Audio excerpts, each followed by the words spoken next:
If you ask world champion Carlos Mortensen, he'll probably tell you, poker is all about the bluffing. Well, while bluffing is definitely an integral part of your overall strategy, that's not all there is to it. First of all, you gotta figure out, who do you bluff? Think about that for a second. How you can bluff an amateur? An amateur doesn't even know what he has, let alone he's gonna try to figure out what you've got now? How about the maniac? You don't want to get involved with these guys. You trap maniacs, you don't try to bluff them. The guys you want to bluff are the rocks, the weak and the timid.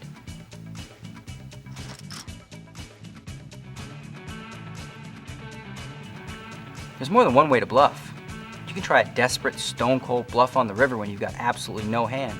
Or you can use a trick that the pros like to use, called the semi-bluff. Think about it for a second. Let's say you have 2 hearts in your hand. 2 hearts come out on the board, giving you a flush draw. Well, that's a pretty strong hand. You're going to call a bet, right? Why not bet yourself? This gives you 2 ways to win. If you bet and nobody calls, you win the pot right there. If you bet and somebody does call, oh well, now it's just time to hit your flush and win an even bigger pot.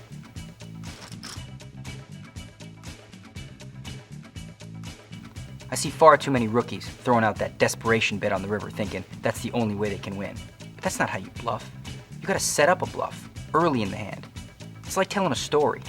You don't just throw a bet out on the river with no rhyme or reason. You're telling a lie, you gotta tell it right.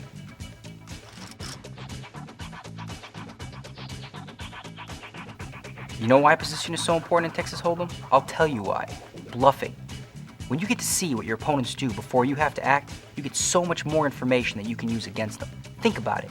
Your opponent checks, he's either trapping you or he's got nothing. It's your job to figure out which one it is.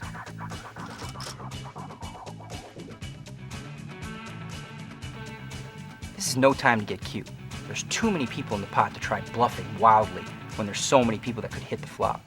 Yeah, when you're up against one guy, sure you can bluff, especially if he checks to you. But with 4 guys in a pot, come on, man. You can't bluff everybody.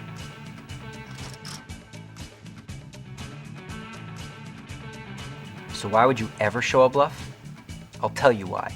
There's nothing sweeter than taking a pot off a guy with absolute rags and then showing it to him as he throws his hand in the muck. It'll send him on complete tilt for the rest of the session. And everybody else at the table, they'll get to see that you're willing to bluff, you might have the nuts, they'll never be able to figure you out.